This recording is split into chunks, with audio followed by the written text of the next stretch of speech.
Semua sahabat Media Timor, terima kasih Anda masih stay bersama channel kesayangan kita. Jangan lupa untuk subscribe channel ini ya, dan juga share konten-konten yang bermanfaat ini bagi semua orang. Seperti biasa, kita dengan tamu spesial kita, Bapak Julius Rotemerisa. Kita dengan tema yang baru.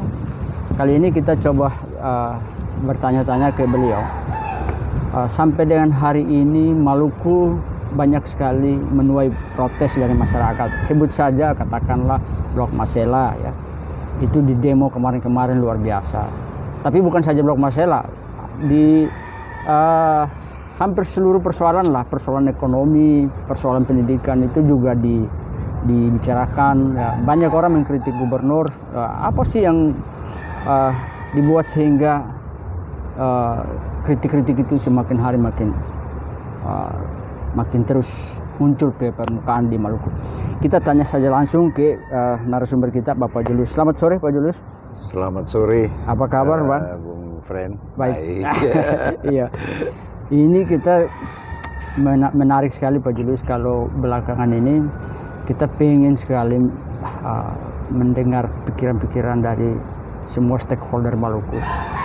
Apa yang sebetulnya kita mau berikan ke Maluku, kontribusi pikir seperti apa. Karena Maluku belakangan cukup dapat kritik yang luar biasa. Persoalan pendidikan, persoalan ekonomi, ada juga migas misalnya. Apa sih sebetulnya yang Pak Julius sebagai seorang ekonom yang dipantau akar persoalan atau seperti apa? Silakan Pak Julius. Terima kasih Bung Friend. Kira-kira pertanyaan ini Bung Friend sudah pernah ajukan belum ke gubernur? Gubernur kita, saya kalau ketemu saya tanya. Ini pertanyaan kalau saya ketemu pasti saya tanya ini. Kan beliau-beliau sebetulnya yang lebih pantas untuk menjawab. Siap. Tapi begini Bung, saya kira bahwa bicara tentang Maluku, semua orang Maluku punya hak yang sama untuk setuju. Menilai dan membicarakan, mengajukan usul dan lain-lain saran, kritik ya. Dan lain-lain ya. Cuma tentu pikiran-pikiran ini kan harus ada skala-skala prioritas dan urgensinya. Jadi tidak hanya sekedar kita bicara, kita asal bunyi, tidak. Jadi begini, terkait dengan persoalan Maluku, sejauh ini memang jujur saya sangat concern dan mengikuti betul perkembangan kebijakan-kebijakan baik yang diambil oleh pemerintah pusat maupun pemerintah Maluku sendiri. Sambil ngopi ya Bang ya? Iya. Ya, silakan ya. Itu satu, dan yang kedua begitu juga saya sering mengupdate data-data numerik yang merupakan data publikasi dari BPS, dari Bank Indonesia, ataupun dari lembaga-lembaga riset yang ada di luar. Jadi begini,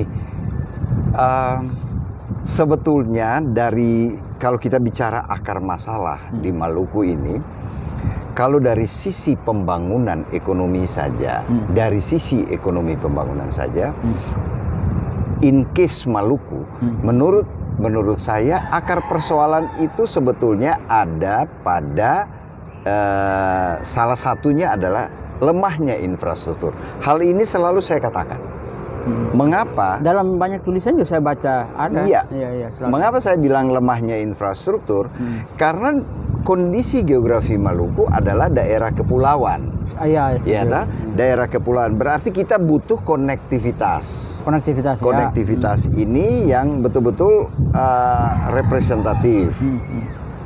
Syukurlah walaupun tahun 2009 saya sudah pernah bicarakan masalah konektivitas ini, dan itu kemudian 2014 Pak Jokowi muncul dengan tol laut dan lain-lain.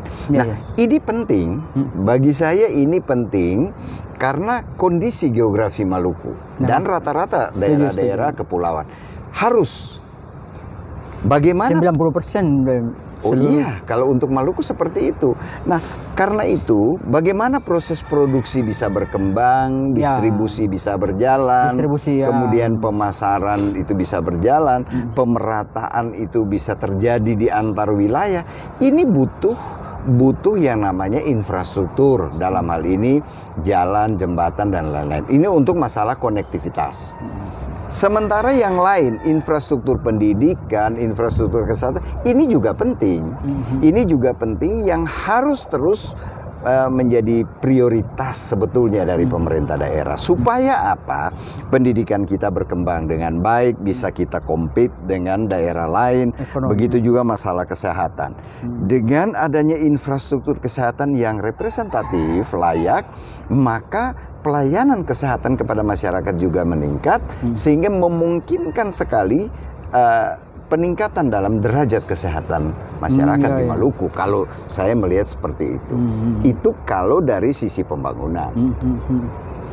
Tetapi kalau kita melihat secara keseluruhan, saya pernah 2013 pernah mengatakan begini. Kondisi keterbelakangan Maluku ini juga disebabkan karena ketidakberpihakan regulasi pemerintah pusat kepada Maluku.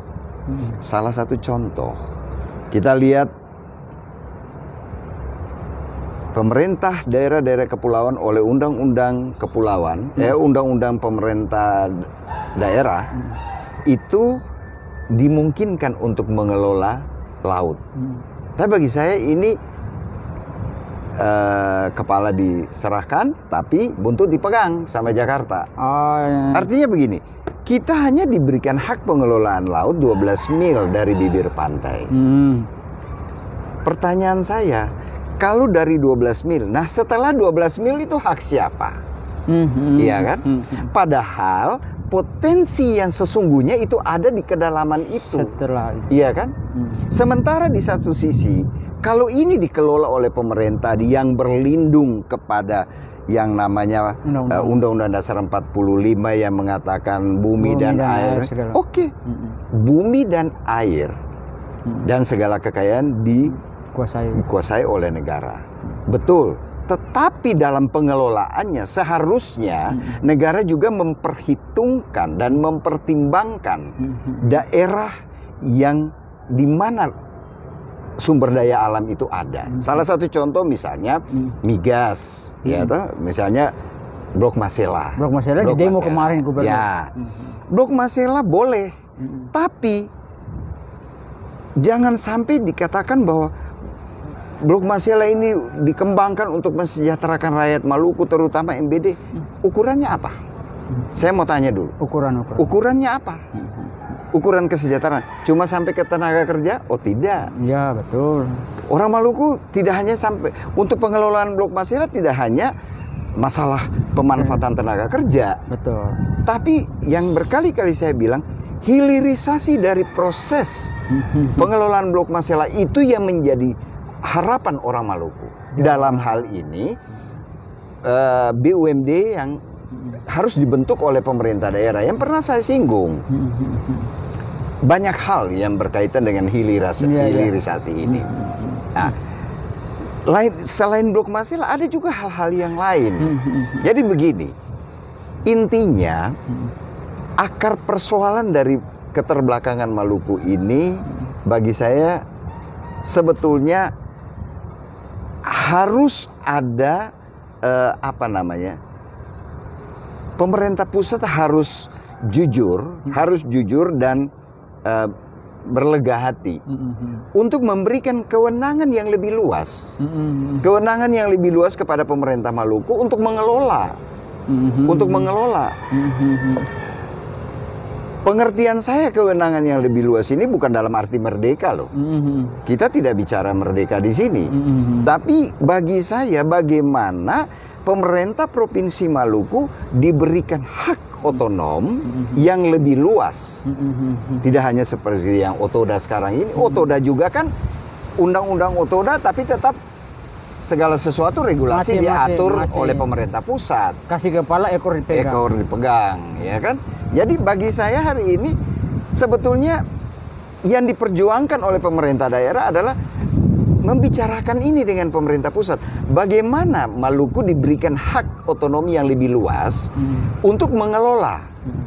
Iya toh, ada yang bilang otsus dan lain-lain. Tapi rata-rata yang saya lihat ketika orang banyak Maluku bicara otsus di Maluku, ya ujung-ujungnya bicara soal berapa dana yang harus dibawa ke Maluku. Bagi saya Otsus itu bukan cuma sekedar anggaran, tapi Otsus itu juga menyangkut hak-hak politik dari rakyat Maluku. Setuju. Iya tuh. Tapi kalau cuma anggaran untuk apa?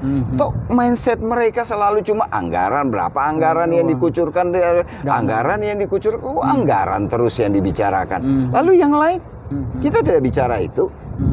Ya, sehingga bagi saya pemerintah daerah Maluku harus melakukan pembicaraan ini dengan pemerintah pusat. Tolonglah berikan kepada kami hak-hak otonomi yang lebih luas untuk kami bisa mengelola ini dalam rangka mensejahterakan bangsa kita. Kalau semua ini pemerintah pusat yang atur, bagaimana? Ya, istilahnya orang Maluku cuma dapat remah-remahnya. Ibarat kalau majikannya majikan makan, tulang-tulangnya yang dikasih ke Maluku bukan bangsa pengemis dong. Betul.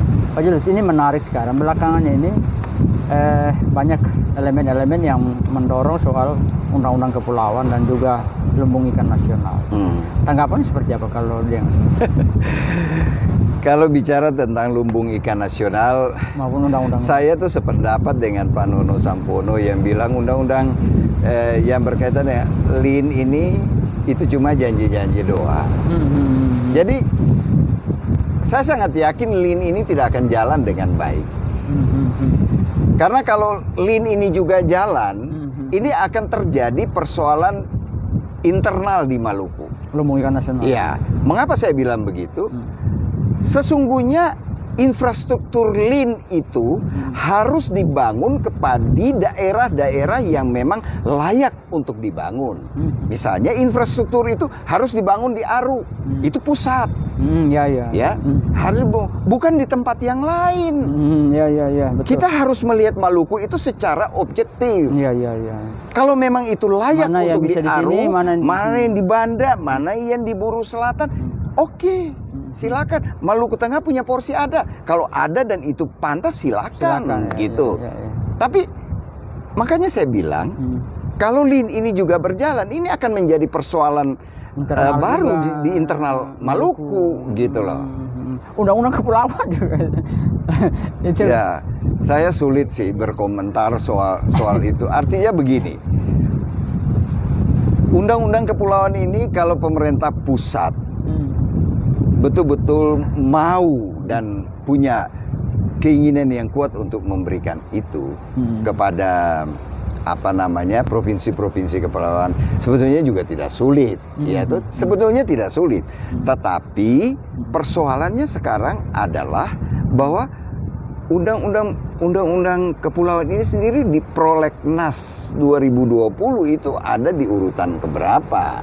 Iya, katanya juga jauh sekali. 37 atau kita nggak tahu nanti yang di Prolegnas 2021 nih nanti di urutan keberapa lagi. Jadi boleh masuk, dan yang lucunya ada saya lihat beberapa aktivis pas masuk Prolegnas, bangganya setengah mati. Tapi mereka lupa urutan keberapa itu Prolegnasnya. Kalau cuma ke 37, ini ibaratnya pemanis doang.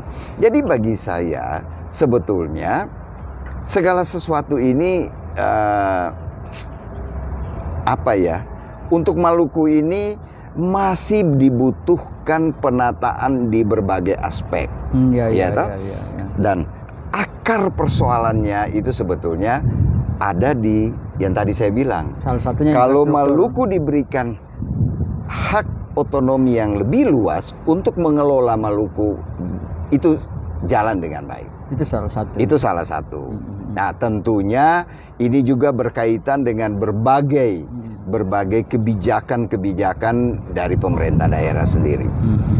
Saya juga perlu ingatkan ya bahwa keterbelakangan Maluku sampai dengan hari ini bukan semata-mata disebabkan oleh ketidakberpihakan pemerintah pusat kepada Maluku. Tetapi salah satu faktor yang sangat dominan keterbelakangan Maluku dari pemerintah di Maluku sendiri. Ya, pemimpin Iya. satu-satunya. Ya, keberhasilan suatu daerah kan juga salah satu faktornya adalah performa dari kepemimpinan itu sendiri, pemimpin daerah itu sendiri, dan bagaimana bentuk kinerjanya. Nah, jadi kalau kita terus mengatakan bahwa pemerintah pusat yang menjadi andil terbesar di dalam keterbelakangan, salah juga. Salah juga. Pemerintah daerah juga punya andil yang justru kalau dipresentasikan menurut saya 70-80% keterbelakangan kita karena kita sendiri. Dan orang Maluku harus jujur mengakui ini. Jangan kita ada di dalam diri timbul keberpihakan, fanatisme yang kaku sehingga membuat logika kita menjadi tumpul, daya kritis kita menjadi lemah. Setuju. Karena cuma kita fanatis dengan tokoh-tokoh atau pemimpin-pemimpin tertentu, lalu kita menyangkal terhadap hakikat kebenaran dan kesalahan yang ada di Maluku. Setuju. Saatnya memang situasi ini memang kembali membuat kita untuk mengoreksi diri ya. Seharusnya. Jadi berbagai persoalan yang ada di Maluku ini bisa kita membuat introspeksi ke dalam, tapi juga ekstrospeksi. Koreksi kita keluar. Ya. Jadi kita harus lihat external shock. Kalau menurut saya, external shock itu pengaruh-pengaruh dari luar yang mempengaruhi kita tuh sampai di mana. Nah, internal shocknya bagaimana? Ini yang harus kita lihat. Tapi apakah kita mau dengan berbesar hati untuk melihat itu? Ini yang tidak ada. Kita selalu mengklaim kita best, kita yang hebat. Padahal fakta membuktikan bahwa kita hari ini di bawah. Ini kelemahan kita, tidak pernah kita mau mengakui itu. Bahkan kalau saya mengatakan kebenaran ini pun, malah ada yang bilang, dia bicara apa? Dia siapa? Dia bikin apa untuk Maluku? Ini pikiran-pikiran sampah yang disampaikan oleh orang-orang yang model sampah juga. Kayak kacau juga. Orang berkontribusi ke Maluku bukan berarti dia harus memberikan bantuan setiap bulan. Tapi memberikan kontribusi pemikiran itu jauh lebih mahal. Karena konsep itu bukan sesuatu yang tidak ternilai. Itu dia nilai. Nilainya itu tidak bisa Jadi diukur. kalau ada yang mengatakan terus, dia siapa? Dia bikin apa? Bikin apa? Harusnya pertanyaannya yang sudah ada saat ini memimpin Maluku saat ini bikin apa? Ya. Bukan tanya ke kita. Dan wajar tanyalah dong, kepada mereka yang hari ini. Menurut saya kalau semakin banyak yang memberi kritik, pikiran, saran dan lain-lain untuk Maluku, saya kira lebih bagus. Dan kalau toh saya mengkritisi pun bukan karena saya tidak suka. Saya dengan mereka tidak ada masalah. Kalau di Maluku tapi kan, sebagai akademisi saya punya kewajiban menyatakan kebenaran itu berdasarkan data-data numerik yang ada. Salah saya di mana kalau saya menyatakan kalau mental kita orang Maluku kalau sekali dikritik kan pikirnya ini orang nggak bagus. Nah, kalau orang saya kritik terus dianggap musuh, ya terserah. Iya toh, bagi saya terserah. Tapi kewajiban saya untuk menyatakan ini demi Maluku, tanggung jawab saya sebagai anak Maluku kok. Iya toh. Orang luar aja bicara Maluku apa orang iya. Nggak lucu dong kalau orang luar yang bicara soal Maluku. Kenapa kita orang Maluku tidak bisa bicara? Setuju. Maluku baik kita katakan baik, Maluku jelek kita harus katakan jelek. Itu sebagai koreksi untuk kita. Tanggung jawab moral. Jangan jelek kita tutupi lalu apa namanya? Dan memang fakta di Maluku rata-rata itu begitu. Kebanyakan kalau kasarnya kalau siapa yang sudah diberi makan ya udah kesalahan-kesalahan itu ditutup semua. Ini fakta, Bang. Dan akhirnya membuat pembangunan di Maluku diprotes segala macam. Mahasiswa protes. ya ibaratnya gini. You know, I know. Itu aja. Iya. Jadi bagi saya intinya begini. Untuk Maluku bisa keluar daripada berbagai problematika dan benang kusut ini, maka ada satu hal. Tolonglah pemerintah daerah melakukan pembicaraan dengan pemerintah pusat. Bagaimana Maluku ini diberikan otonomi yang sedikit lebih luas. Iya tak? Supaya kita bisa berkreasi sedikit, masyarakat kita bisa ini. Kalau segala sesuatu itu semua dari pemerintah pusat, tidak bisa buat apa-apa juga. Kita tidak bisa berbuat apa-apa. Undang-undang otoda oke, tapi tetap juga ekornya dipegang pusat. Jadi kita bagaimana?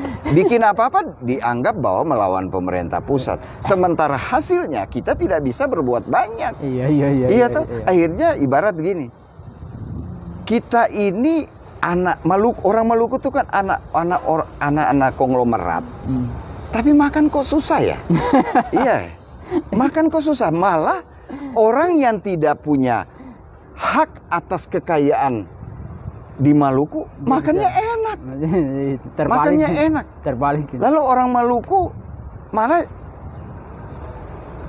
duduk nonton. Ya sudahlah, saya kira karena kalau saya bicara lebih nanti ada yang tidak enak begitu. Oke Pak Julius, saya kira mungkin closing statement Abang terkait dengan apa artinya pikiran-pikiran Abang ini kan ada korelasi antara pusat dan daerah ini. Coba Abang bisa kasih closing statement seperti apa yang bisa disampaikan kepada pemerintahan kita di tingkat pusat maksudnya ya Pak Jokowi, dan juga seperti apa pikiran solusi-solusi apa yang mau disampaikan untuk gubernur untuk Maluku soal keterbelakangan Maluku, ekonomi segala macam. Closing statement, silakan. Ya, kalau saya cuma satu, ya tadi saya tegaskan lagi bahwa untuk Maluku bisa keluar daripada persoalan-persoalan ini dari sisi pemerintah daerah. Satu, saya cuma berharap bahwa pemerintah daerah baik itu di level provinsi maupun di level kabupaten kota, tolong fokus. Tolong fokus terhadap bagaimana meningkatkan kesejahteraan rakyat dan bagaimana melakukan pemerataan pembangunan.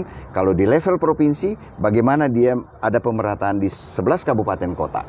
Di level masing-masing kabupaten dan kota di Maluku, bagaimana terjadi pemerataan di 118 kecamatan dan 1.240 desa yang ada di Maluku hari ini.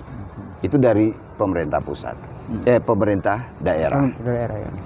Untuk pemerintah pusat, saya cuma berharap dan saya yakin orang Maluku juga yang betul-betul mencintai Maluku, mereka pasti sepakat dengan saya bahwa Maluku harus diberikan kewenangan otonom yang lebih luas untuk Maluku bisa mengelola secara mandiri dan bertanggung jawab.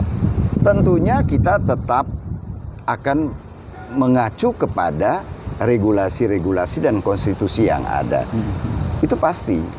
Ya toh? Sehingga ya dengan